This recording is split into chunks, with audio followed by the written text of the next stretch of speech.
வணக்கம். இது இங்கே என்ன சொல்லுது பாட்காஸ்ட். நான் ஸ்வர்ணா. இன்னைக்கு நான் உங்க கூட ஷேர் பண்ணிக்க போகிற விஷயம் என்ன அப்படின்னா, நிலமெல்லாம் ரத்தம். இந்த புக்கை பற்றி தான். இந்த புக் பேசிக்காக எதை பற்றினதுன்னா, இஸ்ரேலுக்கும் பாலஸ்தீனுக்கும் என்ன தான் பிரச்சனை, அவங்க வந்து இன்னும் சண்டை போட்டுகிட்டே இருக்காங்க. ஸோ இதோட ஆரம்ப புள்ளி என்ன, எங்கேருந்து இந்த சண்டைகள்லாம் ஆரம்பிக்குது அப்படின்றத வந்து ஒரு புராண இதிகாச காலத்துலேருந்து அப்படியே ஒரு வரலாற்று காலம்லேருந்து அப்படியே சொல்லிட்டே வர்றது தான் இந்த புக்கு.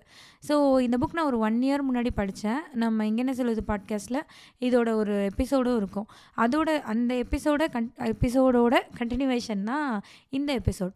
ஸோ நீங்கள் அது கேட்கலன்னா அதையும் போய் கேட்டுட்டு வந்து இதை கேளுங்க. ஆர்எல்ஸ் இதை கேட்டுட்டு கூட அதை போய் கேளுங்க. நான் அதோடைய லிங்க்கையும் நான் டிஸ்கிரிப்ஷனில் வைக்கிறேன். ஸோ அது வந்து பேசிக்காக ஜூவிஷ் லைக் யூதர்கள், கிறிஸ்டியனிட்டி இதெல்லாம் பற்றி அதில் பேசியிருப்போம். ஸோ அதில் எப்படி எதோட அந்த எபிசோட் நான் முடித்தேன்னா, யூதர்களோட கோவில் ஒன்று இடிஞ்சிரும். அதுக்கு வந்து காரணம் இயேசுதான்னு அவங்க நினைப்பாங்க. ஏன்னா இயேசு சொல்லியிருப்பார், இந்த மாதிரி இந்த கோவில் இடிஞ்சிரும் ஒரு காலகட்டத்தில் அப்படின்றத அவர் சொல்லியிருப்பார். ஸோ அவர் சொன்னனால தான் இது நடந்துருச்சு அப்படி சொல்லி யூதர்கள் ஒரு கோவத்தில் இருப்பாங்க. அண்டு இயேசு வந்து இறந்து உயிர் தெளிந்து விண்ணுலகம் போய் அதெல்லாம் நடந்திருக்கும் இல்லையா. அந்த கிறிஸ்டியானிட்டியை தழுவுனவங்க எல்லாருமே லைக் யூதர்கள் தான் கிறிஸ்டியன்ஸாகவும் மாறியிருப்பாங்க. இயேசுவை ஃபாலோ பண்ணுறவங்க கிறிஸ்டியன்ஸாக இருப்பாங்க, மற்றவங்க யூதர்களாக இருப்பாங்க. அந்த மாதிரியாக ஒரு பிரிஞ்சிருப்பாங்க. ஸோ அந்த கிறிஸ்டியன்ஸாக இருக்கிறவங்கெல்லாம் என்ன நினைப்பாங்கன்னா, யூதர்கள் வந்து இயேசுவை கொன்னவங்க அப்படின்ற மாதிரி அவங்க சொல்லுவாங்க. ஸோ இந்த மாதிரி ஒரு காலகட்டத்தில் இவங்க எல்லாருமே பாலஸ்தீனுக்குள்ளே தான் வாழுவாங்க. பாலஸ்தீன், ஜெருசலேம் அந்த ஏரியாவில் தான் இருப்பாங்க. அதாவது என்னென்னா, இவங்க எப்படி சொல்லியிருப்பாங்கன்னா, இப்போ இருக்கிற பாலஸ்தீனும் அப்போ இருக்கிறது ஒன்றும் கிடையாது. அப்போ வந்து வேறு வேறு மாதிரி ஒவ்வொரு தேசம் அந்த மாதிரி பிரிச்சிருப்பாங்க. ஸோ இதோட மேப், இந்த கதையில் இருக்கிற பாலஸ்தீனோட மேப் என்னன்றது தெரிஞ்சுக்கணுன்னா நீங்கள் பழைய ஏற்பாடு பைபிளில் இருக்கிற மேப்பை போய் பார்க்கணும் அப்படின்ற மாதிரிலாம் சொல்லியிருப்பாங்க.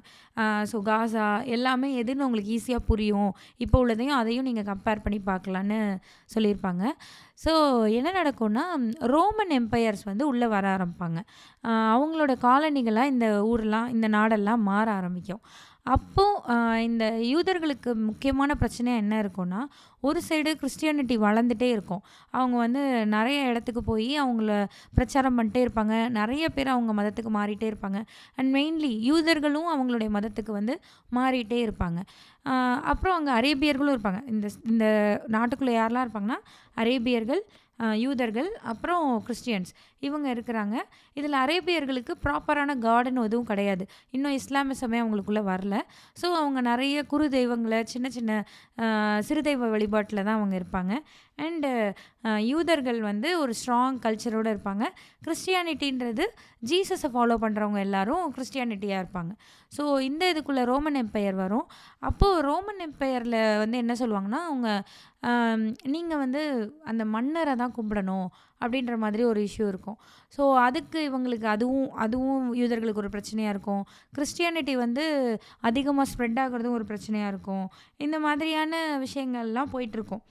அண்டு இந்த பகுதிகள்லாம் வந்து ரோமன் எம்பையருக்கு கீழே வந்துருச்சு அப்படின்னாலுமே, ரோமன் எம்பையருங்கிறது ஒரு பயங்கர என்ன சொல்ல, ஃபினான்ஷியலாக லைக் எக்கனாமியும் அவங்களுக்கு நல்லாயிருக்கும். அண்டு எஜுகேஷன் நல்லாயிருக்கும்.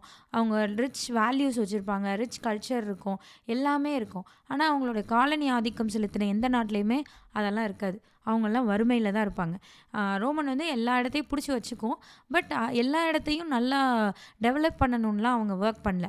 இவங்கெல்லாம் எனக்கு உள்ளவங்க அப்படின்ற மாதிரி ஒவ்வொரு நாட்டுக்கும் ஒரு கவர்னரை போட்டு, நீ இந்த நாட்டை பார்த்துக்கோ, ஆனால் நீ ரோமன் எம்பையர் கீழே வர அப்படின்ற மாதிரி எல்லாரையும் பிடிச்சி வச்சுருப்பாங்க.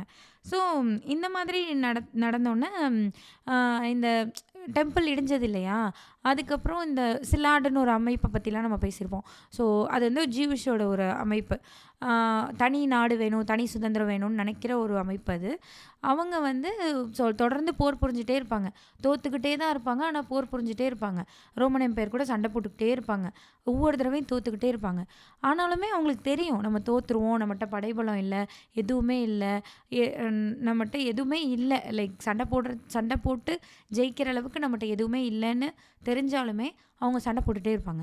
அப்படி என்னென்னா, அவங்களுக்கு அவங்களுடைய அடையாளத்தை விட்டு கொடுத்துடக்கூடாது அப்படின்றதுல யூதர்கள் ரொம்ப ஸ்ட்ராங்காக இருப்பாங்க. ஸோ இப்படியே இந்த சண்டை போயிட்டே இருக்கும். அப்போ ஒரு ஒரு தாக்குதல் நடக்கும். அது வந்து ரொம்ப முக்கியமான ஒரு தாக்குதலா இத சொல்றாங்க.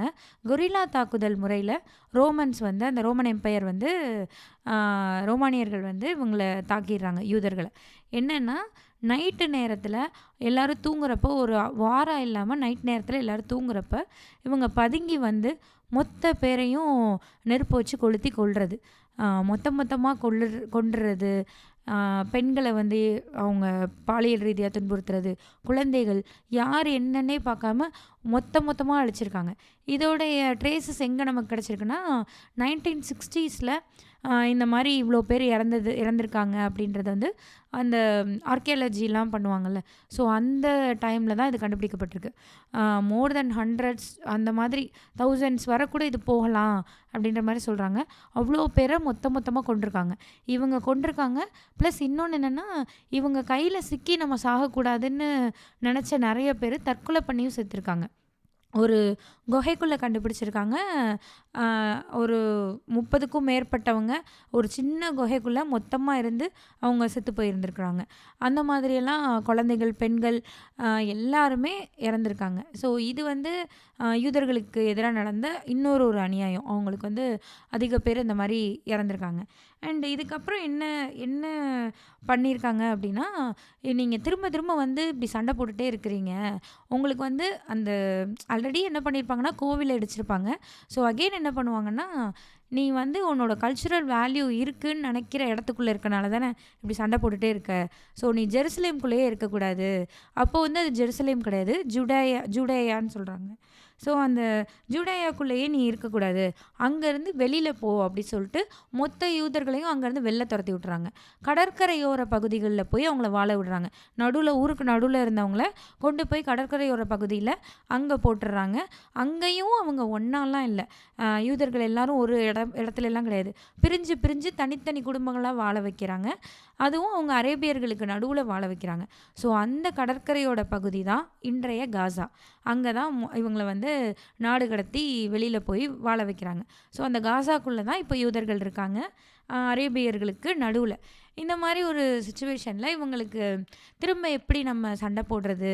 திரும்ப எப்படி நம்ம அடையாளத்த மீட்டெடுக்கிறது? நமக்கான ஒரு இடம் எப்போதான் வரும்? அந்த மாதிரியான ஒரு ஃபீல்லேயே இருக்காங்க. ஸோ இங்க ஒருத்தர் வராரு.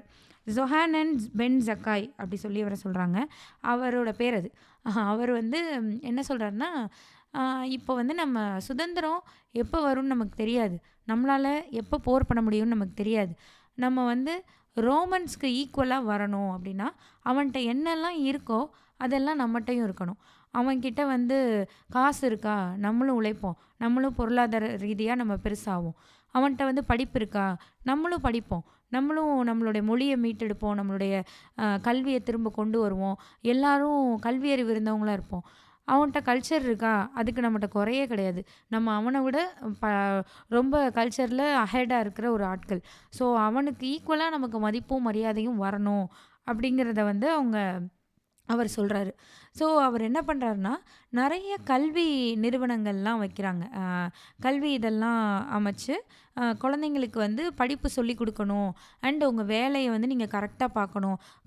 கடுமையான உழைப்பாளிகளா மாறுறாங்க யூதர்கள். நல்லா உழைக்கிறீங்க, நல்ல காசு, பணம் சம்பாதிக்கிறீங்க, நல்லா படிக்கிறீங்க. இதுதான் உங்களுடைய மோட்டோ அப்படின்ற மாதிரி இதையே தான் நீங்க பண்ணணும் அப்படின்னு சொல்லி அவர் சொல்றாரு. ஸோ இதுக்கு அவர் என்ன பண்றாருன்னா, ரோமன் எம்பையர் இருக்காங்கல்ல, அங்க போய் பேசுறாரு. நாங்க வந்து புரட்சியெல்லாம் பண்ண மாட்டோம். உங்களுக்கு எதிராலாம் சண்டைக்கு வரமாட்டோம். ஆனா நாங்க படிப்போம். எங்கள வந்து நீங்க படிக்க விட்டுறணும். அதே மாரி எங்க தெய்வத்த அவங்க வந்து உருவமில்லாத அ ஒரு கடவுள் அப்படிதான் அவங்க ஃபாலோ பண்ணுவாங்க. உருவமற்றவர் கடவுள். சிலைலாம் வச்சு கும்பிட மாட்டாங்க. ஸோ அந்த உருவமற்ற கடவுள நாங்க எங்களுடைய முறைப்படி எங்க ரிலீஜியன நாங்க ஃபாலோ பண்ணுவோம். நீங்க அத மட்டும் எங்களுக்கு அலோவ் பண்ணுங்க அப்படின்ற மாரி அவர் போய் கேட்குறாரு. அவரும் ஓகே என்ன படிக்கணும்னு சொல்ற அவ்வளோதானே படிச்சுக்கோ போ அப்படி சொல்லி விட்டுறாரு அந்த ரோமன் எம்பையரும்.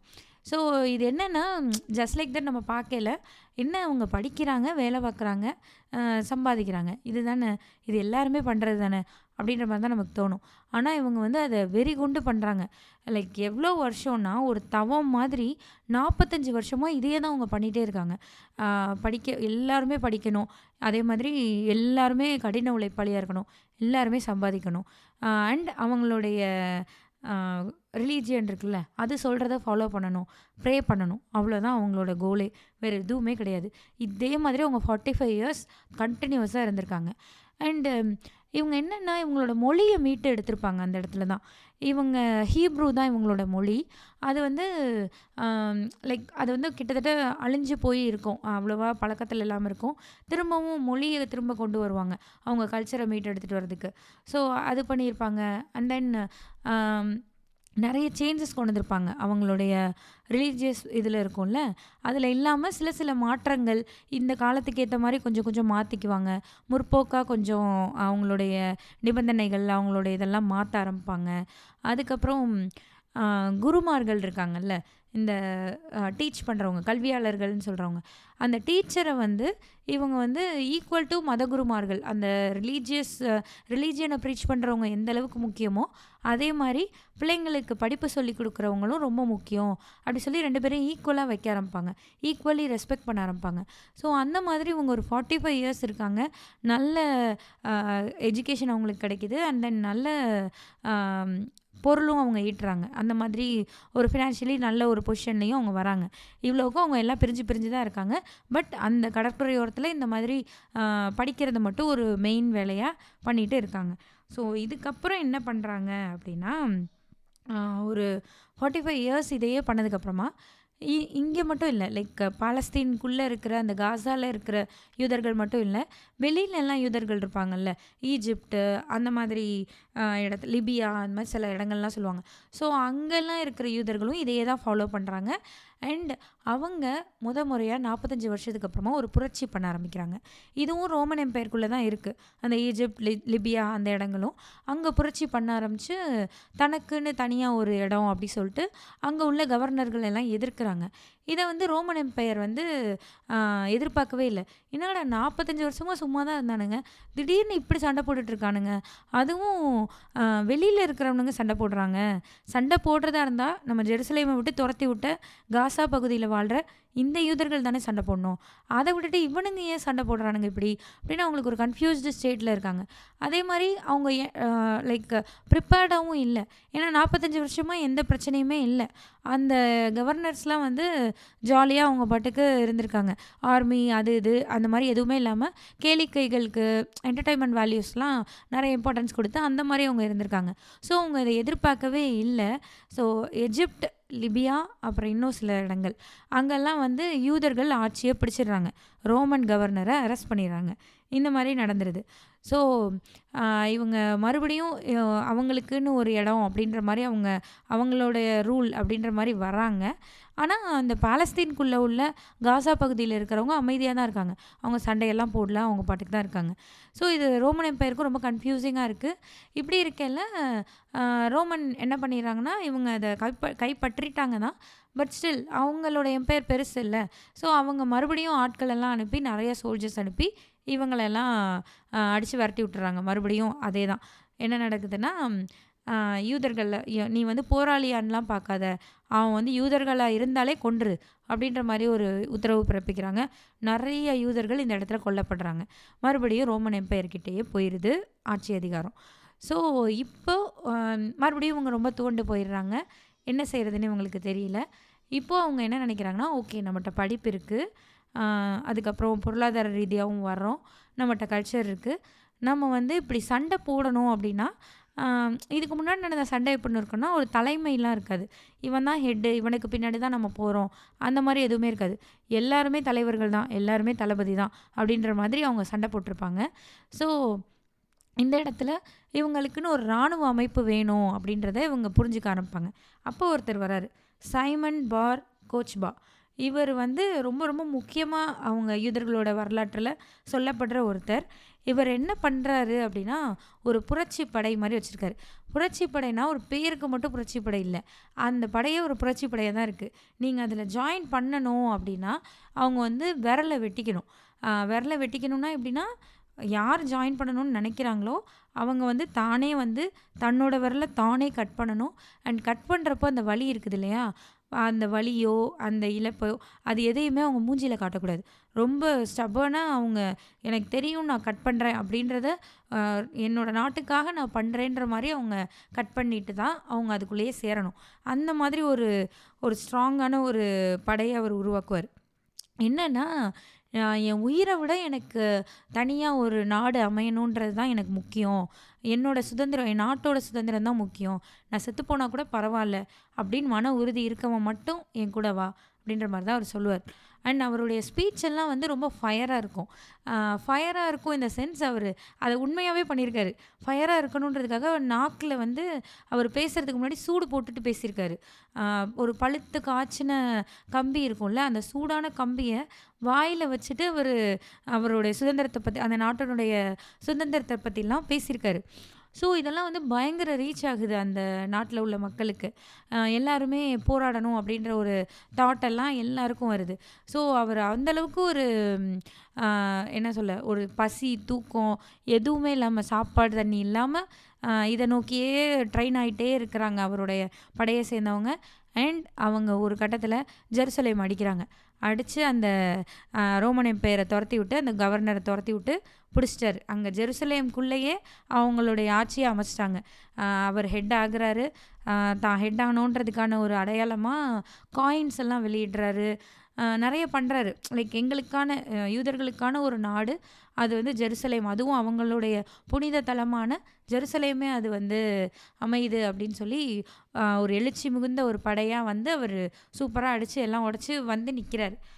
அகெயின் என்ன ஆகுதுன்னா, அ மறுபடியும் ரோமன் எம்பையர் ரொம்ப பெருசு.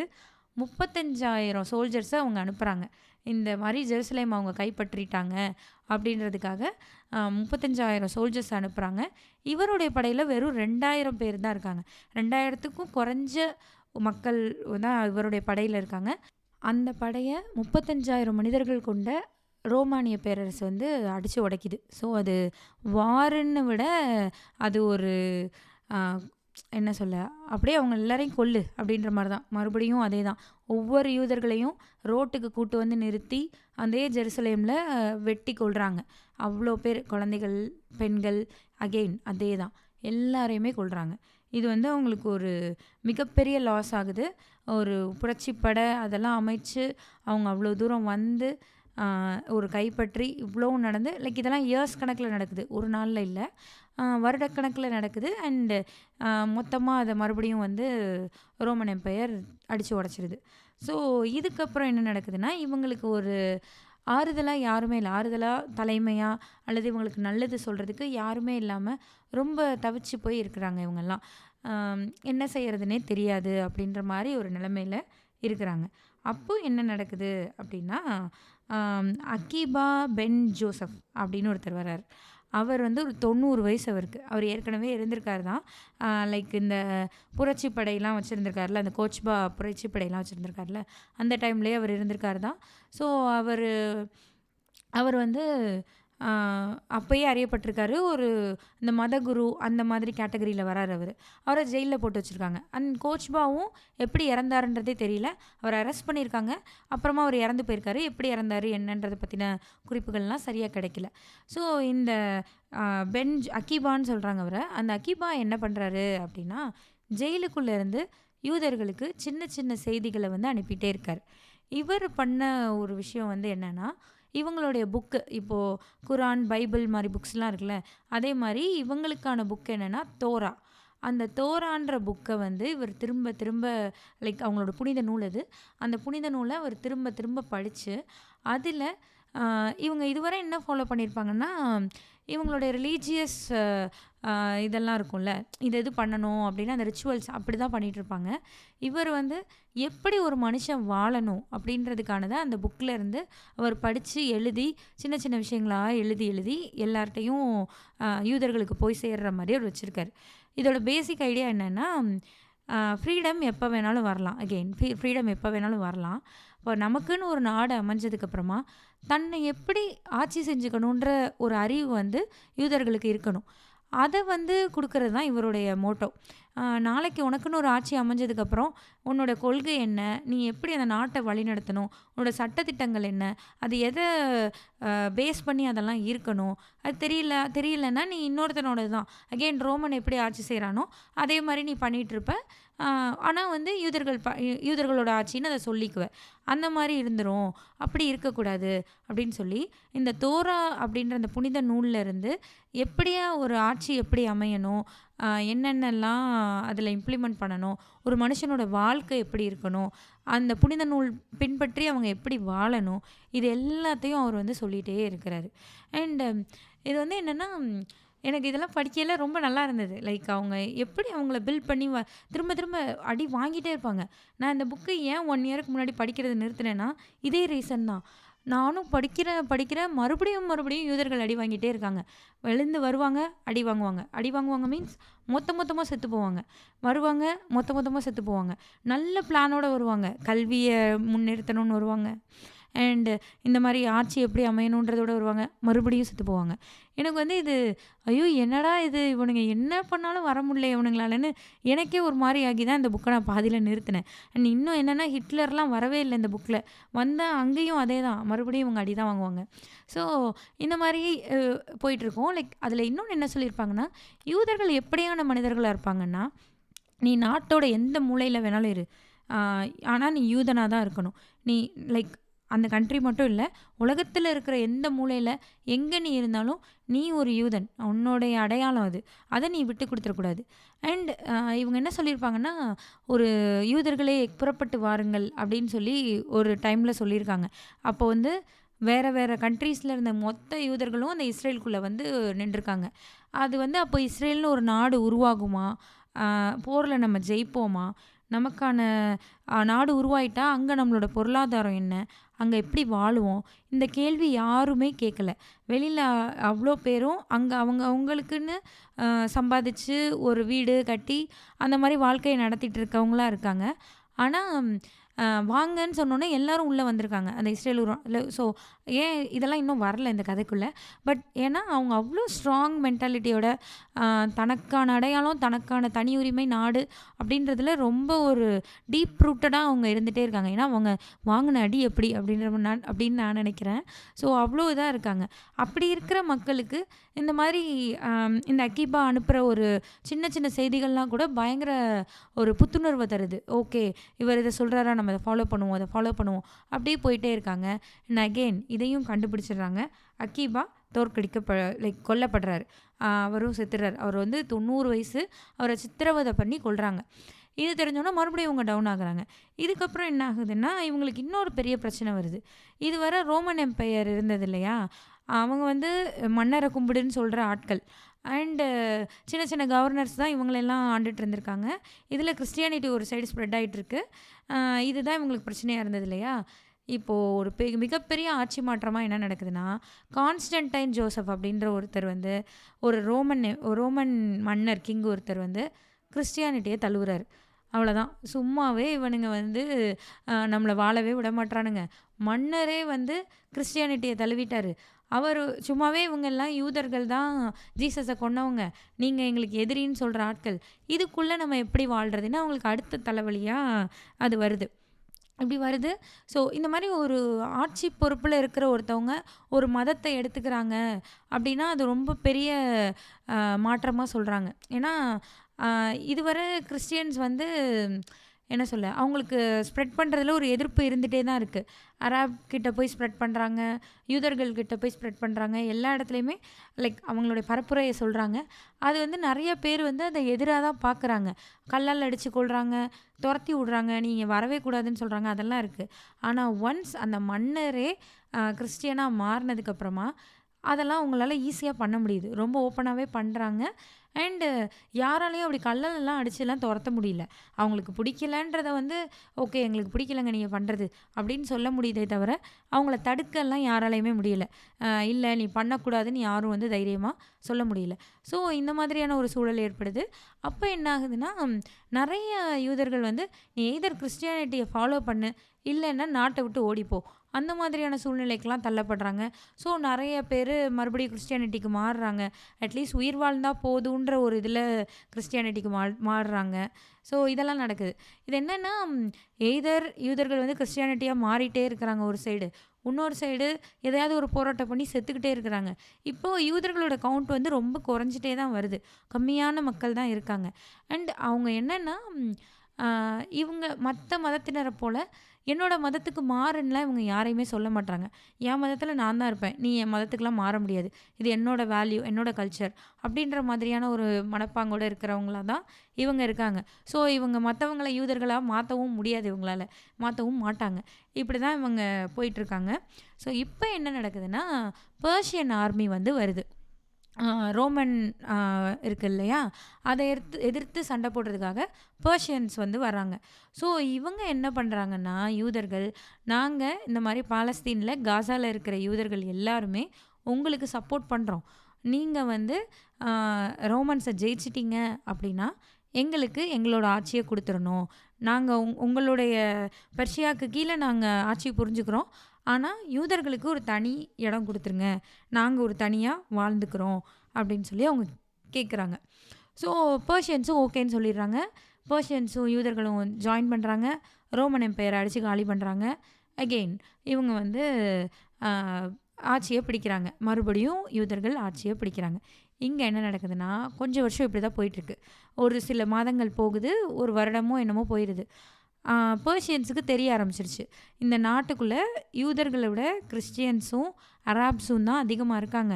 நாம் இவனுங்களுக்கு சப்போர்ட் பண்ணோன்னா ஆட்சியில் பிரச்சனை வந்துடும். அதனால என்ன பண்ணுறாங்கன்னா, அந்த யூதர்கள் இருக்காங்கல்ல, அதை லைக் அந்த ஜூவிஸில் ஒரு ஆளை எடுத்து கிங்காக போட்டு அந்த ஜெருசலேமை ஆட்சி பண்ண விட்டுருப்பாங்க. அந்த ஆளை இவங்களே கொண்டுடுறாங்க. யூதர்களை வந்து இவங்களே கொன்று, அதெல்லாம் இல்லை, எல்லோரும் கிறிஸ்டியானிட்டியே ஃபாலோ பண்ணிக்கோங்க, யூதர்கள் ஆட்சியெல்லாம் இங்கே கிடையாது அப்படின்னு சொல்லி அவங்க வந்து துரோகம் பண்ணிடுறாங்க இவங்களுக்கு. ஸோ இது அடுத்த ஒரு பேரிடியாக இவங்களுக்கு விழுகுது. அதுக்கப்புறம் என்ன நடக்குதுன்னா, அகெயின் ரோமன் எம்பையர் வந்து அடித்து காலி பண்ணி மறுபடியும் அது ரோமன் எம்பையருக்குள்ளேயே வந்துடுது. ஸோ மறுபடியும் நீ வந்து கிறிஸ்டியானிட்டிக்கு மாறு, இல்லை நாட்டை விட்டு வெளில ஓடிப்போ, இல்லை சாவு அப்படின்ற மாதிரி தான் இவங்களுக்கான நிலை இருக்குது. இப்படி போயிட்டே இருக்கிறப்போ இப்போ என்ன நடக்குதுன்னா, அந்த அரேபியர்கள் இருக்காங்கல்ல, இவங்களுக்கு வந்து ஒரு ஸ்ட்ராங் ஹோல்டே இல்லை. லைக் ஃபாலோ பண்ணுறதுக்கு இவங்கள மாதிரியான ஒரு மதம் எதுவுமே கிடையாது. அவங்களோட வேலை, அவங்க சாப்பிடுவாங்க, நல்லா சண்டை போடுவாங்க, அதுக்கப்புறம் இனப்பெருக்கம் பண்ணுவாங்க, அவ்வளோதான் அவங்களோட வேலை அப்படின்ற மாதிரி அவங்க இருக்காங்க. இங்கே தான் இப்போ தான் நபிகள் உள்ளே வராரு. இஸ்லாமிசம்னு ஒன்று வந்து புதுசாக ஆரம்பிக்குது.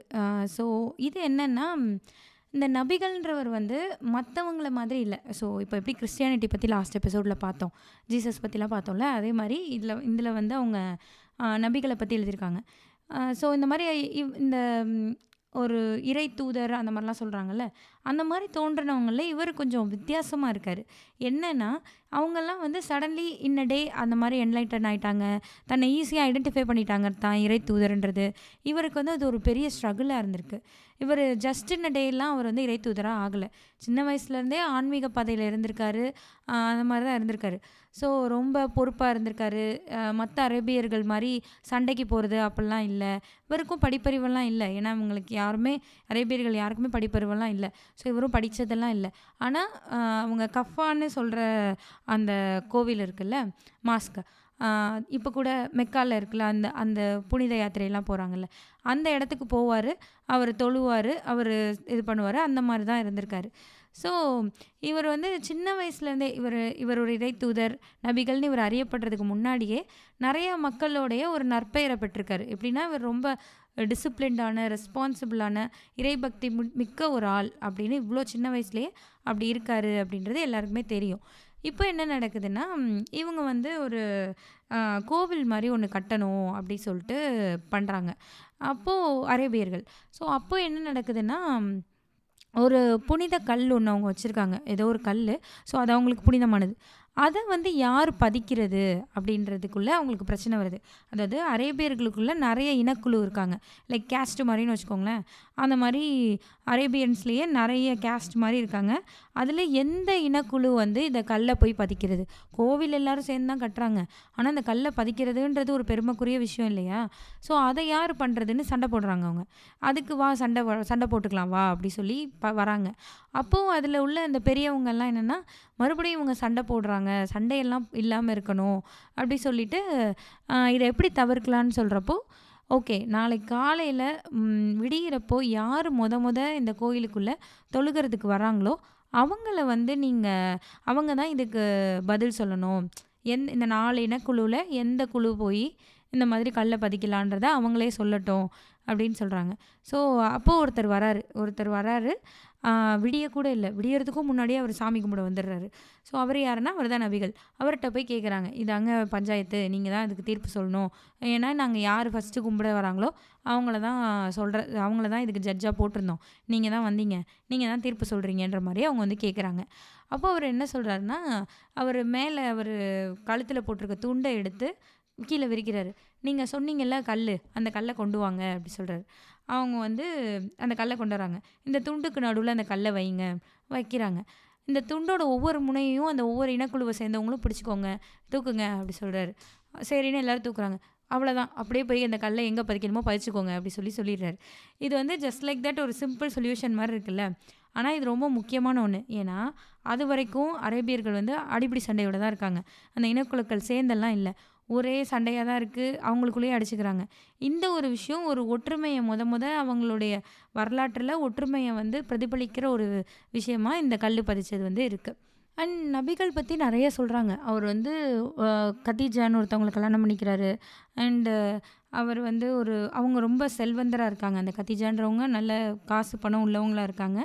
அண்ட் இவர் வந்து அவ்வளோ காசுல அந்த மாரிலாம் போகல. ரொம்ப எளிமையான ஒரு வாழ்க்கைய வாழ்றாரு. ஒரு குகைக்குள்ள போய் தியானம் பண்றாரு. வாரக்கணக்குல, மாதக்கணக்குலலாம் தியானம் பண்றாரு. அவருக்கு தேவை கொஞ்சோண்டு தண்ணி, கொஞ்சோண்டு சாப்பாடு. அதையும் அவர் எப்ப சாப்பிடுவாருன்னுலாம் சொல்ல முடியாது. எடுத்துட்டு போவாரு. அவர் பாட்டுக்கு தியானம் பண்ணிட்டே இருப்பாரு, கும்பிடுவாரு. இப்படிதான் இருக்காரு.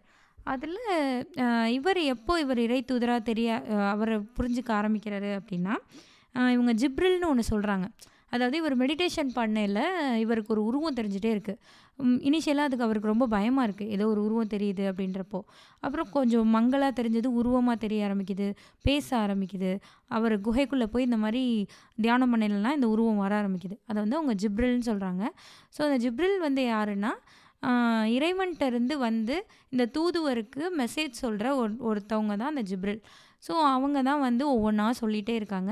அவங்க சொன்ன விஷயங்கள தான் வந்து இவர் வந்து குரானா எழுதுறாரு. அண்ட் இத வந்து ஓதுறாங்க. அதில அந்த நல்ல நல்ல விஷயங்கள்லாம் சொல்லப்படுது. ஸோ இவர் இப்படி தான் போகுது. இஸ்லாமிசம்னு ஒண்ண வந்து இவர் ஆரம்பிக்கிறாரு.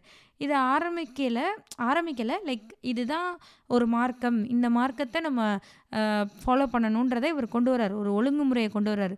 இன்டிசிப்ளினா இருக்கிற அந்த சமூகத்துக்கு நடுவுல இவங்க பல கடவுள கும்பிட்டுட்டு இருக்கிறதுல, இல்ல இறைவன்றவன் ஒருத்தன் தான். அவனுக்கு வந்து உருவம்லாம் கிடையாது. அப்படின்னு சொல்லி இவர் ஒண்ணு கொண்டு வராரு இன் த சென்ஸ் அவருக்கு சொல்லப்படுது அது. இறைவன்ட்டருந்து அது சொல்லப்படுது. அத அவர் எல்லாருக்கும் சொல்லணும் அப்படின்னு வராரு. அப்ப யாருமே இவர அக்செப்ட் பண்ணிக்கல. இவரோட ஒய்ஃப்ட்ட அப்புறம் ரிலேட்டிவ் இன்னொருத்தர்ட்டயும் இத சொல்றாரு.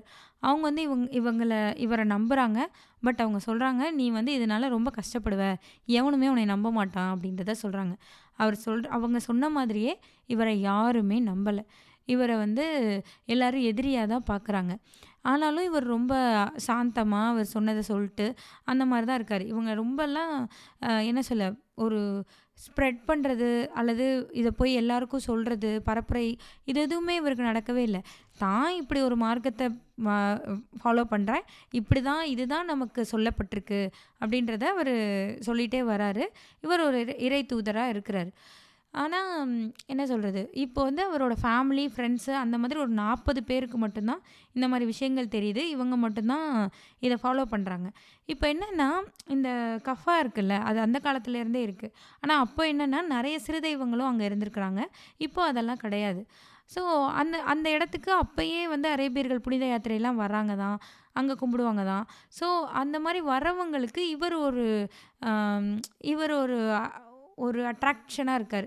இவர் என்ன புதுசாக ஏதோ சொல்கிறாரு, என்ன தான் சொல்கிறாரு கேட்போமே அப்படின்னு சொல்லி கேட்க வரவங்க, இவர் அந்த குரான் ஓதுறாரு இல்லையா, அதை கேட்டுட்டு ரொம்ப மனசு மாறி அவங்களும் அந்த இஸ்லாம் மார்க்கத்தை வந்து சூஸ் பண்ணுறாங்க. இது அங்கே இருக்கிற குறைஷிகளுக்கெல்லாம் பிடிக்கல. குறைஷிகள்னால் அங்கே இருக்க வியாபாரிகள், அவங்க அந்த மெக்கா நகரத்துக்குள்ளே இருக்கிறவங்க. ஸோ இந்த மாதிரி பிரச்சனைகள்லாம் வருது. அப்போது அவங்க ரொம்ப எதிர்க்க ஆரம்பிக்கிறாங்க. இதில் முஸ்லிம்ஸ் எல்லாம் வந்து கொஞ்சம் அந்த முஸ்லீம் மார்க்கத்தை தழுவுனவங்கெல்லாம் வந்து வெளியில் போகிறாங்க.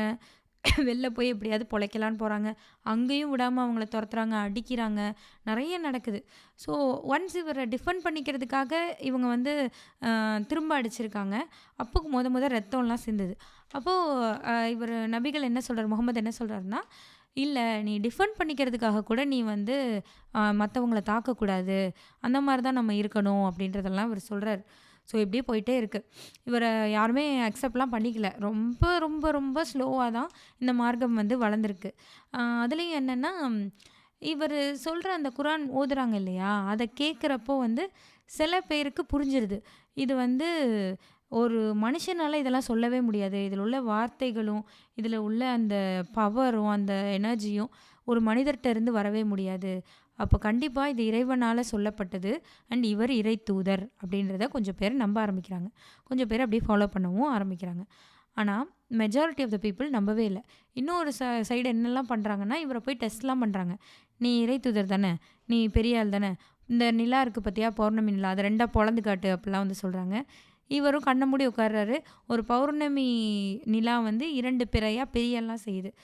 பட் அவருடைய இது என்னென்னா, இந்த மாதிரி வித்தை காட்டுறதெல்லாம் அவங்களுடைய மோட்டோ வந்து அவருக்கு அது கிடையாது. எல்லாரும் ஒரு நன்னெறி மார்க்கத்தை ஃபாலோ பண்ணி நல்லபடியாக இருக்கணும், எல்லாரும் சகோதரத்துவத்தோடு இருக்கணும் அப்படின்றது தான் இவருடைய மோட்டோவாக இருக்குது. ஆனால் இவர் இந்த மாதிரி பிரித்து காட்டினார் இல்லையா, 2 பிறையாலாம் தெரியுதுல்ல, அதை வந்து பார்த்தவங்க என்ன சொல்கிறாங்கன்னா, நீ ஒரு மந்திரவாதி, அவர் பண்ணி காட்டலைன்னா நீ இறை தூதரே இல்லைன்னு சொன்னவங்க, நீ பண்ணி காட்டிட்டேன்னா நீ மந்திரவாதி அப்படி தான் சொல்கிறாங்க. இன்னும் ஒரு ஸ்டெப் அஹெடாக போய் இவங்க என்ன பண்ணுறாங்கன்னா, யூதர்கள் இருக்காங்கல்ல, அவங்களுக்கு வந்து ஓரளவுக்கு இந்த கல்ச்சுரலி அவங்க கொஞ்சம் ஸ்ட்ராங்கு, மதம் வைஸ் அவங்க ஸ்ட்ராங் இல்லை, அந்த யூத மத குருமார்கள்கிட்ட போய் கேட்குறாங்க. இவர் வந்து இந்த மாதிரி ஒரு இறை தூதர்னு சொல்கிறாரு, ஒருத்தர் தான் கடவுள்னு சொல்கிறாரு, இவர் என்னென்னமோ சொல்கிறாரு, நீங்கள் வந்து இது உண்மையா பொய்யான்னு இவரை பார்த்து சொல்லுங்கள் அப்படி சொல்லி அவர்கிட்ட போய் கேட்குறாங்க. அவங்க வந்து என்ன சொல்கிறாங்கன்னா, ஒரு 3 கேள்விகள் எழுதி கொடுக்குறாங்க. இந்த 3 கேள்விகளுக்கு அவர் சரியான பதிலை சொல்லிட்டாருன்னா அவர் இறை தூதர் தான், அதில் ஒன்றும் சந்தேகம் இல்லை அப்படின்னு சொல்லி அவங்க கொடுத்து விட்றாங்க அரேபியர்கள்ட்ட. அவங்களும் வந்து இவர்கிட்ட கேட்குறாங்க. இவருக்கு படிக்கவே தெரியாது, படிப்பறிவே இல்லாத ஒரு மனிதர்.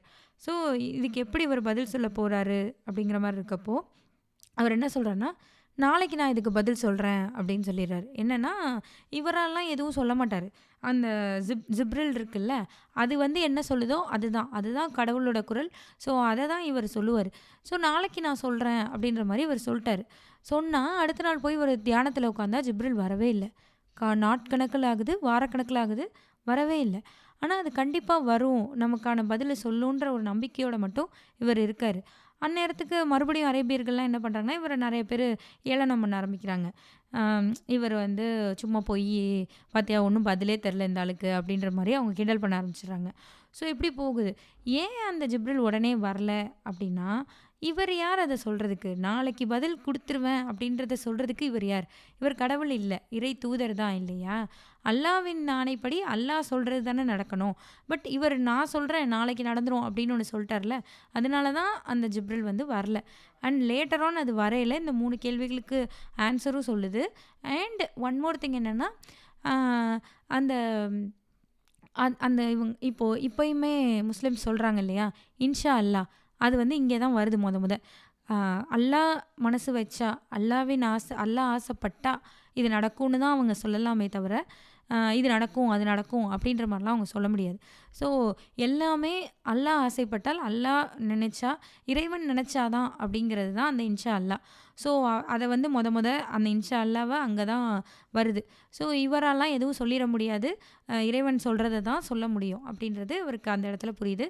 ஆனால் அந்த இன்ஷா அல்லாங்கிறதையும் அங்கேருந்து ஆரம்பமாகுது. ஸோ அதுக்கெல்லாம் பதில் சொல்லிடுறாரு. அந்த பதில் கரெக்டானதான்னு இந்த அரேபியர்களுக்குலாம் தெரில. மறுபடியும் அந்த யூதர்கள் மதகுருக்கள்ட்டயே போய் கேட்குறாங்க. அவங்க என்ன சொல்கிறாங்கன்னா, ஒரு மாரி குழப்பி விட்டுறாங்க. அவங்களால அக்செப்ட் பண்ணிக்கவும் முடியல. இவர் சொல்கிற ஆன்சர்லாம் கரெக்டாக தான் இருக்குது. அதுக்குன்னு இவர் ஒரு இறை தூதர்னுலாம் நான் ஒத்துக்கவும் அவங்களுக்கு மனசு கிடையாது. ஏன்னா இதுவரை அவங்ககிட்ட மட்டும் தான் இறை தூதர் இருக்காங்க. அவங்க மட்டும்தான் ஸ்ட்ராங்குன்னு அவங்க நினைக்கிறாங்க. அதனால் அக்செப்ட் பண்ணிக்க மாட்றாங்க. ஒரு மாரி குழப்பி விட்டுறாங்க. குழப்பி விட்டோன்னே அரேபியர்கள் வந்து இவனுங்கள நம்புனா வேலைக்கு ஆவாது சொல்லிட்டு, அகெயின் அவர் சரியில்ல, அவர் சரியில்லன்னு தான் சொல்லிட்டே இருக்காங்க.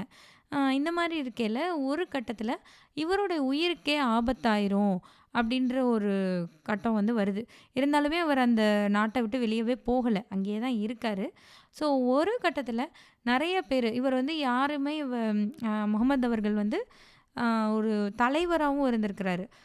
மக்கள்ல ஒருத்தரா இருந்திருக்காரு. அண்ட் இவருக்கு யாருமே தொண்டர்கள், அடிமைகள் அந்த மாரிலாம் கிடையாது. எல்லாருமே இவருக்கு தோழர்கள் தான். அப்படியான ஒரு ஆளா இருந்திருக்காரு. ஸோ இவரோட தோழர்கள் சொன்னதுக்கு இணங்க இவரு அந்த நாட்ட விட்டு வெளிய போறாரு மொத. இதில என்னன்னா, நடுவுல ஒருத்தவர் வந்து இவர கொல்லலாம் வராரு. உமர்ன்னு ஒருத்தர் வந்து கொல்ல வராரு. ஸோ அவர் கொல்ல வரையில ஒருத்தர் போய் அவர்ட்ட சொல்றாரு, "நீ எதுக்கு முகமது அவர்கள போய் கொல்ல போற? நீ வந்து அ லைக் உன் ஃபேமிலியிலேயே சில பேர் இஸ்லாமுக்குலாம் மாறிட்டாங்க. நீ அவங்கள வேணா போய் கொல்லு." அப்படிலாம் சொல்றாரு. சரி நான் போய் அவங்கள கொல்றேன்னு போனவரு, அவங்க குரான் ஓதுறத பார்த்து அவ்வளோ சண்டை போட்டு, அண்ட் "நீ எடுத்துட்டு வாயேன், அந்த புக்க எடுத்துட்டு வா. அப்படி என்ன இருக்குன்னு நான் படிச்சிடுறேன்." அப்படின்னு சொல்லி அத படிக்கையில அவரே அந்த மனசு மாறி, அவரே இஸ்லாமுக்கு மாறி, அவரு இஸ்லாம் லைக் முகமது நபிகளுக்கு ரொம்ப ஆதரவாகி, அவர் அத ஸ்ப்ரெட் பண்ண ஆரம்பிச்சு, அந்த மாதிரிலாம் போகுது. ஸோ இவரு இப்போ வந்து நபிகள் வந்து அந்த மெக்காவ விட்டு வெளில போறார். மெதினா அங்க போறார். அங்க வந்து இப்போ யூதர்கள் தான் அங்க மெஜாரிட்டியா இருக்கிறாங்க. ஸோ இவங்க அங்க போயிட்டு, அங்க வந்து இருக்க அரேபியர்களுக்கு இந்த மார்க்கத்தெல்லாம் சொல்லிக் குடுத்துட்ருக்காங்க. அவங்க வந்து அந்த மெக்கா நகர்ல இருக்கிறவங்க மாரி இல்லாம, இவரு நல்லது தானே சொல்றாரு, இத ஏத்துக்கிட்டா என்ன தப்பு? அப்படின்ற மாரி அவங்களும் இதுக்கு அடாப்ட் ஆகி இஸ்லாமிசம்க்கு வந்து மாறுறாங்க. ஸோ இப்படி நடந்துட்டுருக்கையில, அ யூதர்களும் யூதர்களும் ஆம் முகமது நபியும் ஃப்ரெண்ட்ஸா கூட இருக்காங்க. ஏன்னா ஒருத்தருக்கு ஒருத்தர் தேவை அப்படின்ற மாதிரிலாம் மாறுது. ஸோ இந்த மாரி போயிட்டுருக்கு. இப்போ ஒரு விஷயம் நடக்குது. என்னன்னா, அந்த மெக்கா இருக்குது இல்லையா? அங்க போய் ஒரு நாள் இவர் இருந்தப்போ, அ நைட் அங்கேயே ஒரு மாரி ப்ரேலாம் பண்ணிட்டு தூங்கிர்றாரு. அப்போ அவர் கனவுல வந்து இந்த ஜிப்ரில் வருது. எப்பயுமே தியானத்தில வர்ற ஜிப்ரில் வந்து தடவையா கனவுல வருது. கனவுல வந்து அவர கூட்டிட்டு ஜெருசலேமுக்கு போகுது. ஜெருசலேம்லேருந்து விண்ணுலகத்துக்கு போகுது. அப்போ அவர் ஒரு வெஹிக்கிள் இல்ல. ஒரு விலங்கு மேல ஏறி சவாரி செய்றதா அவருக்கு தெரியுது. அந்த மாரி போறாரு. அங்கேருந்து போய் கடவுள பார்க்குறாரு. கடவுள் சொல்றது புரியுது. அந்த மாரி அங்கேருந்து ஒரு என்லைட்மென்ட் ஆகுறாரு. என்லைட்மென்ட் ஆயிட்டு திரும்ப வந்து ஜெருசலேமுக்கு வந்து ஜெருசலேம்லேருந்து இங்க வராரு. அகெயின் மெக்காக்கு வராரு. இது என்னன்னா ஒரு கனவுக்குள்ளேயே நடந்துருது. அதாவது வித்தின் விடியறதுக்குள்ள நைட்டு தூங்குனவரு விடியறதுக்குள்ள இவ்வளவும் போயிட்டு வந்துடுறாரு. இந்த மாரி ஒரு விஷயம் நடக்குது. அந்த ஜெருசலேம் போயிட்டு வந்தது இருக்கு இல்லையா? அந்த ஜெருசலேம்ல இவர் போன இடம் என்ன அப்படின்னா, அத வந்து டூம் ஆஃப் தி ராக்குன்னு சொல்றாங்க. இது என்னன்னா, இங்கே தான் அந்த விண்ணுலகத்துக்கு போயிட்டு என்லைட்மெண்ட் ஆயிட்டு, திரும்ப அவர் வந்து இறங்குன இடம் தான் அந்த டூம் ஆஃப் தி ராக். இப்பயும் அது இருக்கு. அந்த டூம் ஆஃப் தி ராக் என்னன்னா, அதுக்கு அதுக்கு கீழ நெறைய மசூதிகள்லாம் அவங்க கட்டிடுறாங்க பிற்காலத்தில. ஸோ இதுதான் ஜெருசலேமுக்கும் ஆ லைக் ஐ மீன் இஸ்ரேலுக்கும், பாலஸ்தீனுக்குமான ஆரம்பகால சண்டை தொடங்குனதுக்கு ஒரு முக்கியமான காரணமா சொல்லப்படுற விஷயம் இதுதான். அந்த இடம் இருக்குல்ல, அந்த டூம் ஆஃப் த ராக். அது என்ன இடம்னா, இந்த ஜெருசலேம்ல இருந்த யூதர்களோட கோயில் இருக்குல்ல, அது இடிக்கப்பட்டதுன்னு சொன்னாங்கல்ல. அந்த கோயில் இருந்த இடம் தான் இந்த டூம் ஆஃப் த ராக்ன்னு இஸ்ரேல் மக்கள் சொல்றாங்க. ஆனா, அதுக்கு அதிகாரப்பூர்வமா அத என்ன சொல்ல, இதுதான் ஆமா அப்படிதான்னு சொல்றதுக்கு பல தரப்பட்ட ஆராய்ச்சிகள் தேவைப்படுது. அதெல்லாம் யாருக்கும் தெரியல. நீங்க அங்க தான் அந்த கோயில் இருந்த இடத்த தான் இவங்க வந்து அங்க தான் அவர் என்லைட்மென்ட் ஆனாருன்னு சொல்லி, அங்க அவங்க மாஸ்க் கட்டி வச்சிருக்கிறாங்க. ஸோ இது ஒரு பிரச்சனையா வந்து இதுதான் ஒரு ஆரம்ப கால பிரச்சனையா வருது. இங்க இருந்து தான் இஸ்ரேல் பாலஸ்தீனுக்கான பிரச்சனை ஆரம்பிக்குதுன்னு இதில சொல்றாங்க. அண்ட் நடுவுல வந்து இந்த இவரு மெதினாக்குலாம் போனார்ல, அங்க அவங்க சகோதரத்துவத்தோடலாம் இருந்திருக்காங்க.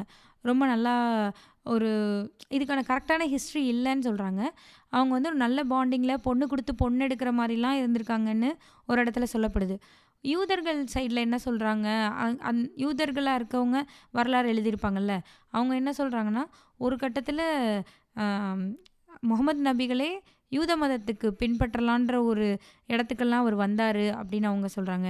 இவங்க என்ன சொல்கிறாங்கன்னா, அப்படியெல்லாம் ஒன்றுமே கிடையாது, இவங்க பொய் சொல்கிறாங்க, அந்த வரலாறே பொய் அப்படின்ற மாதிரி அரேபியர்கள் சொல்கிறாங்க. அண்ட் இப்படி இஷ்யூஸ் போயிட்டே இருக்குது. இவங்களுக்கு பேசிக்காக என்னென்னா, ஒருத்தருக்கு ஒருத்தர் சப்போர்ட்டாக இருக்கலான்னு வந்து நின்னது சப்போர்ட்டிவாகவே இல்லை. இஸ்ரேல்ஸ் வந்து லைக் யூதர்கள் வந்து முஸ்லீம்ஸ்க்கு சப்போர்ட்டாக நிற்கலை. அண்ட் முஸ்லீமும் வந்து யூதர்களுக்கு சப்போர்ட்டாக நிற்கலை. ஏன்னா யூதர்கள் வந்து இவரை ஒரு இறை தூதர்னே ஒத்துக்கலை. நாங்கள் வந்து நபிகளை தான் அவ்வளோ இம்பார்ட்டண்ட்டாக நினச்சி ஃபாலோ பண்ணிட்டுருக்கோம், நீ அவரையே நீ நம்பலை அப்படின்னா நான் உனக்கு சப்போர்ட் பண்ண மாட்டேன்னு இவங்க நிற்கிறாங்க. அண்ட் யூதர்கள் என்னென்னா, எங்களுக்கு எல்லாமே இருக்குது, நாங்கள் அறிவு இருக்குது, படிப்பு இருக்குது, எல்லாமே இருக்குது, ஆனால் நாங்கள் அவ்வளோ அதிக மக்கள் இல்லை, நீ அதிக மக்கள் இருக்கிற, எங்களுக்கு சப்போர்ட்டாக எங்களுக்கு பாதுகாப்பாக இரு, அவ்வளோதான், உங்களுக்காகலாம் நாங்கள் எதுவும் செய்ய முடியாது. அந்த மாதிரி மைண்ட் செட்டோட அவங்க மாறுறாங்க. ஸோ இங்கே ஒரு சின்ன சின்ன கான்ஃப்ளிக்ஸ்லாம் வருது. இதுதான் இப்போதைக்கு இந்த எபிசோட இதோட நம்ம நிறுத்துகிறோம். ஸோ எனக்கு இதெல்லாம் படிக்கிறப்ப என்ன தோணுச்சு அப்படின்னா, எபிசோட் கொஞ்சம் லென்த்தாக போகுது, பட் ஸ்டில் நான் வந்து பிறந்தது பாபர் மசூதி இடிக்கப்பட்டதுக்கு அடுத்த நாள் தான் நான் பிறந்தேன். எனக்கு சின்ன வயசுலேருந்தே என் அக்கா அண்ணாலாம் என்ன சொல்லுவாங்கன்னா, நீ பிறந்தப்போ பஸ்ஸே இல்லை, பஸ் இல்லை, ஆட்டோ இல்லை, ஒன்றும் இல்லை, உன்னைய பார்க்குறதுக்கு நாங்கள் நடந்து தான் ஹாஸ்பிட்டலுக்கு வந்தோம், ஃபுட்டெல்லாம் எடுத்துகிட்டு வரது கூட நடந்து தான் வர மாதிரி இருக்கும் அப்படின்றத சொன்னாங்க. நமக்கு தெரியாது இல்லையா, நம்ம வந்து ஏன் எங்கேயோ ஒரு இடத்துல ஒரு மசூதி இடிக்கப்பட்டதுக்கும் மதுரையில் பிறந்தேன்னா இங்கே அடுத்த நாள்லேருந்து என்னை பார்க்க வர்றதுக்கு எங்கள் அக்கா அண்ணாலாம் நடந்து வர்றதும் ஒரு ஒரு ஒரு பட்டர்ஃப்ளை எஃபெக்ட் மாதிரி தான் இல்லையா. ஸோ இந்த கோவில் ஒன்று இடிக்கப்படுறது, அது வந்து அந்த மதத்துக்கு ஒரு அவங்க அஃபெண்ட் ஆகிறது, இதெல்லாம் வந்து காலகாலமாக உலகத்தில் வேறு வேறு இடங்களில் நடந்துக்கிட்டே தான் இருக்குது. ஸோ இவங்களும் அதான் அந்த ஜெருசலேமோட கோவில் இருந்த லைக் யூதர்களோட கோவில் இருந்த பிளேஸில் தான் இவங்க மசூதி கட்டிட்டாங்கன்றது தான் இவங்களோட பிரச்சனை. நம்மளும் அதான், கிருஷ்ணர் பிறந்த இடத்துல தான் நீ மசூதி கட்டிட்டு இருந்தால் நம்மளும் பிரச்சனை பண்ணோம். லைக் நம்மளும் இந்த சென்ஸ் இந்தியாவிலையும் பிரச்சனை நடந்தது. ஸோ இதெல்லாம் எல்லா இடத்துலையுமே நடந்துகிட்டே இருக்குது அப்படின்றது எனக்கு தோணுச்சு. ஒரு இத்தனை வருஷத்துக்கு முன்னாடி நடந்த ஒரு விஷயத்துக்கு இன்றைக்கி இருக்கிற எனக்கு அதோட இம்பேக்ட் தெரியாது. ஆனால் அந்த காலகட்டத்தில் வாழ்ந்தவங்க அதை பெருசாக தான் எடுத்துக்கிறாங்க, அதுக்கு ரியாக்ட் பண்ணுறாங்க, அதோட வலிகள் அதெல்லாம் அவங்களுக்கு தெரியுது, அதனால அவங்க அடைஞ்ச காயங்கள்லாம் அவங்களுக்கு தெரியுது. ஸோ அது அப்படியே ரூட்டடாக இருக்குது, அது ஃபாலோ அப் ஆகி போயிட்டே இருக்குது. இந்த மாதிரியான விஷயங்கள் இருந்தது. அண்ட் ஒன் மோர் திங் எனக்கு ரொம்ப தோணுது என்னென்னா, இதில் வந்து நபிகள் ஆகட்டும், அல்லது இதுக்கு முன்னாடி எபிசோடில் நான் பேசினப்போ ஜீசஸ் ஆகட்டும், எல்லாருமே ரொம்ப பீஸை தான் விரும்புகிறாங்க. ஒரு அமைதியாக இருங்க, நான் இறைவனை நினைங்க, சந்தோஷமாக இருங்க, அவ்வளோதான் அவங்க சொல்கிறது. பேசிக் அவ்வளோதான், ஒற்றுமையாக இருங்க, சகோதரத்துவத்தோடு இருங்க. அண்ட் இவங்கெல்லாம் சண்டையை விரும்பவே இல்லை. ஜீசஸ் வந்து என்னென்னா, நம்மளே படிச்சிருப்போம், ஒரு கணத்தை அரைஞ்சா இன்னொரு மறு கணத்தை காட்டுன்ற மாதிரி சொல்லியிருப்பார். இவர் வந்து உன்னைய எவனாவது வந்து அடித்தாலுமே நீ டிஃபெண்ட் பண்ணுறதுக்கு கூட அவனை திரும்ப தாக்காத, அந்த மாதிரி சொல்கிறவராக இருக்கார். ஆனால் இவங்களை ஃபாலோ பண்ணுற மக்கள் ஏன் இப்படி அடிச்சுக்கிட்டு இருக்கிறாங்க அப்படின்றது தான் எனக்கு தோணுச்சு. ஸோ அதுக்கான ஆன்சர் தெரில எனக்கு. இந்த கதை இப்படி தான் போயிட்டே இருக்குது. அண்டு ஒன் மோர் திங் என்னென்னா, மூணாவது விஷயம் எனக்கு தோணுது, வரலாறுன்றது எது நடந்ததுன்றது மட்டும் கிடையாது. யார் என்னென்ன நினைக்கிறாங்களோ எல்லாத்தையும் எழுதி வச்சிடுறாங்க, அப்படி தான் எனக்கு தோணுச்சு.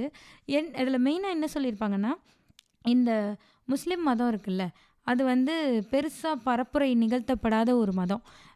ஏன்னா கிறிஸ்டியானிட்டிலாம் அவங்க போய் ஸ்ப்ரெட் பண்ணிட்டே இருக்காங்க, இயேசு சொன்ன நல்ல விஷயங்களை சொல்லிக்கிட்டே இருக்கிறாங்க, அது மூலயமா மக்களை வந்து தன்னோட சேர்த்துக்கிறாங்க, எல்லோரும் கிறிஸ்டியானிட்டியை ஃபாலோ பண்ணணும்னு நினைக்கிறாங்க, அப்படி போகுது. ஆனால் இவங்க வந்து பல வருஷமாக ஒரு 40 பேர் தான் இருந்திருக்கிறாங்க, அதுவும் அவரோட ஃபேமிலின்னு. அப்புறம் கொஞ்சம் கொஞ்சமாக ஈர்க்கப்பட்டு மாறியிருக்காங்க. அப்புறம் அவங்க பரப்புரைன்னு ஒன்று தொடங்கியிருக்காங்க. பட் ஒரு செகண்ட் லார்ஜஸ்ட் ரிலீஜியனா அது எப்படி வந்தது உலகத்துல? அவ்ளோ பேர் எப்படி மாறுனாங்க? அப்படின்றப்போ ஒரு கொஸ்டின் மார்க் வருது. ஸோ அவங்க என்ன சொல்றாங்கன்னா, அ கத்திமுனை நெறைய சண்டை போடுறாங்க இவங்க. இவங்க வந்து போர் புரிஞ்சு இந்த இஸ்லாமிய மன்னர்கள்லாம் அடுத்தடுத்த நாடுகளுக்கு போகையில கத்திமுனையில அவங்க வந்து மத்தவங்கள முஸ்லிமா மாற வச்சிருக்கிறாங்க. இப்படின்ற மாரி ஒரு வரலாறு சொல்லப்படுது. ஆனா, ஆ நபிகள் இறந்ததுக்கு அப்புறமா இல்ல ஆமா. நபிகள் இறந்ததுக்கு அப்புறம்னு நெனைக்கிறேன்.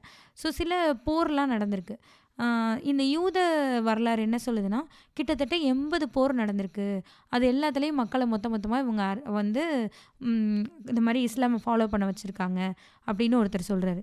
ஆனா, வரலாற்று குறிப்புல இந்த மாரி போர் நடந்ததுக்கான அ ப்ரூஃப் இருக்கும்ல. அத போய் பார்க்குறப்போ, அவ்வளோலாம் நடக்கல. 3 வார் நடந்ததுக்கான ப்ரூஃப் மட்டும் தான் இருக்கு. ஸோ எத நம்புறது அப்படிங்கிற ஒரு ஒரு இதுவும் இருக்கு. வரலாறு history is not the truth அப்படின்ற மாதிரியான ஒரு விஷயமும் இத படிக்கையில எனக்கு தோணுச்சு. அண்ட் எல்லா இடத்துலயுமே அப்படிதான். நீங்க படிக்கிறது நம்ம நம்ம இப்போ இந்தியால ஒரு பாடத்திட்டம் இருக்குன்னா, நம்மள ஆட்சி புரியறவங்க நமக்கு என்ன நாம எத நம்பணும்னு நெனைக்கிறாங்களோ, அதத்தான் அங்க பாடத்திட்டமா வைக்கிறாங்க. இது வந்து இந்தியால மட்டும் இல்ல. நெறைய கண்ட்ரீஸ்ல நடக்குது. நீங்க ஜெர்மன் எடுத்துக்கிட்டீங்கன்னா, அங்க அதுக்கப்புறம் அ இன்னும் இந்த பிளாக்லாம் இருக்காங்கல்ல, அவங்களுடைய நான் வேற ஏதோ ஒரு புக்ல படிச்சேன். பிளாக் இருக்காங்கல்ல, அந்த அராப் இருக்காங்கல்ல, like a sorry not அராப் Africans. அவங்களுடைய வரலாற்றில வந்து ஆக்சுவலா அவங்க வந்து ரொம்ப அடிமைப்படுத்தப்பட்ட மக்கள் அவங்க. திரும்ப அவங்கள அடிமையாக்கி தான் வச்சிருப்பாங்க. ஆனா, நீங்க அடிமையாக்கப்பட்டீங்க அப்படின்றது அவங்களுடைய இதில இருக்கவே இருக்காது. அவங்களோட ஹிஸ்ட்ரியில இருக்காது. அவங்க அத சொல்ல விரும்பல. Even though it is known. ஆனா, அத அவங்க சொல்ல விரும்பல. அதே மாதிரி ஜெர்மன் வந்துட்டு நீங்க இப்படிலாம் பண்ணியிருக்க கூடாது. மத்த கண்ட்ரீஸ இந்த அளவுக்கு நீங்க இவ்ளோ பேர கொன்றுக்க கூடாது.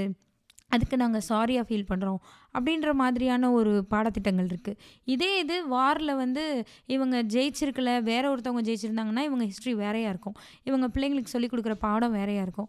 ஸோ இந்த மாரி ஒரு இடத்துலயும் அவங்கள யார் ஆட்சி புரியிறாங்களோ, அவங்க என்ன மக்கள் நினைக்கணும்னு நினைக்கிறாங்களோ, அதத்தான் வரலாறா சொல்லிக்கிட்டே வராங்க. அப்படின்ற ஒரு விஷயம் எனக்கு இத படிக்கையில தோணுச்சு. ஸோ இப்படி தான் போகுது. இதுவரை நம்ம ஏன் எப்படி வந்து கிறிஸ்டியானிட்டி ஃபார்ம் ஆச்சு, ஜீசஸ் என்னலாம் பண்ணாரு, அதுக்கப்புறம் ஜூவிஷ்க்கு வேற என்னென்னலாம் பிரச்சனைகள் வந்தது, அங்க நடந்த ஒரு புரட்சி போராட்டம் அது, அதுக்கப்புறம் அகெயின் நபிகள் எப்படி வந்தாரு, அவர் என்ன மாரி ஸ்ட்ரகிள்ஸ ஃபேஸ் பண்ணி வந்தாரு, அவர் என்ன பண்றாரு, இதெல்லாம் நான் சொல்லியிருக்கேன். நான் சொன்னதெல்லாம் ரொம்ப கம்மி தான். இந்த புக்க நீங்க படிச்சீங்கன்னா, இன் டெப்த்தா ஒரு வரிக்கு வரி ஏதாவது வித்தியாசமான விஷயங்கள் நீங்க புதுசு புதுசா தெரிஞ்சுக்கிற மாரி இருக்கும். ஸோ இதுக்கப்புறம் என்ன என்ன நடக்குது, இஸ்ரேலும் பாலஸ்தீனும் ஏன் இன்ன வரையும் சண்டை போட்டுட்டு இருக்காங்க, இதெல்லாம் நம்ம அடுத்த பகுதியில பார்க்கலாம். இந்த எபிசோடு உங்களுக்கு பிடிச்சிருந்தது அப்படின்னா, உங்க ஃப்ரெண்ட்ஸ்க்கு ஷேர் பண்ணுங்க. அண்ட் இங்க என்ன சொல்லுது பாட்காஸ்ட் ஃபாலோ பண்ணுங்க. இதோட அடுத்த எபிசோடு உங்களுக்கு வேணும், இந்த கதை உங்களுக்கு பிடிச்சிருக்குன்னா எனக்கு இன்ஸ்டாகிராம்ல டிஎம் பண்ணுங்க. நான் ஃபர்ஸ்ட் எபிசோட் போட்டப்போ அது நல்லா இருந்தது. அதுக்கு எப்போ அடுத்த எபிசோட் போடுவீங்கன்னு நெறைய பேர் கேட்டனால தான் 1 வருஷத்துக்கு அப்புறம் திரும்ப இத உட்காந்து படிச்சு நான் போட்டேன். லைக் என்ன சொல்ல, மறுபடியும் எனக்கும் இத படிக்கணுன்ற ஒரு ஆர்வம் வந்தது. ஏன்னா, அப்போ ஒரு போர் நடந்தது. அப்ப தான் நான் அத படிச்சேன். அகெயின் இன்னமும் போர் நடக்குது. சரி இந்த புக்க படிப்போமே அப்படின்னு தான் திரும்ப இத படிக்க ஆரம்பிச்சேன். ஸோ அதுதான் இந்த எபிசோட். இது நல்லா இருந்தது, உங்களுக்கு பிடிச்சிருந்தது அப்படின்னா சொல்லுங்க. அகெயின் இத ஒரு மந்த்லி ஒரு எபிசோடா இந்த ஸ்டோரிய குட்டி குட்டியா நான் சொல்றேன். ஏன்னா, இது ரொம்ப லென்த்தியா போகுது. நான் இதுலயே நான் எழுதி வச்ச நோட்ஸ்ல பாதிய சொல்லல. எனக்கு எத சொல்லணும், எத விடணும், எதெல்லாம் முக்கியம், நாம எதையும் தப்பு தப்பா சொல்லிறக்கூடாது. இந்த மாதிரியே இருந்தது எனக்கு இந்த புக்கு. உங்களுக்கு டைம் கிடைச்சதுன்னா, கண்டிப்பா இந்த புக்க வாங்கி ரீட் பண்ணுங்க. ரொம்ப நல்லா இருந்தது இந்த புக். ஸோ இதுதான் இன்னைக்கான எபிசோட். மீண்டும் அடுத்த எபிசோட்ல உங்கள சந்திக்கிறேன். அதுவரை நன்றி, வணக்கம்.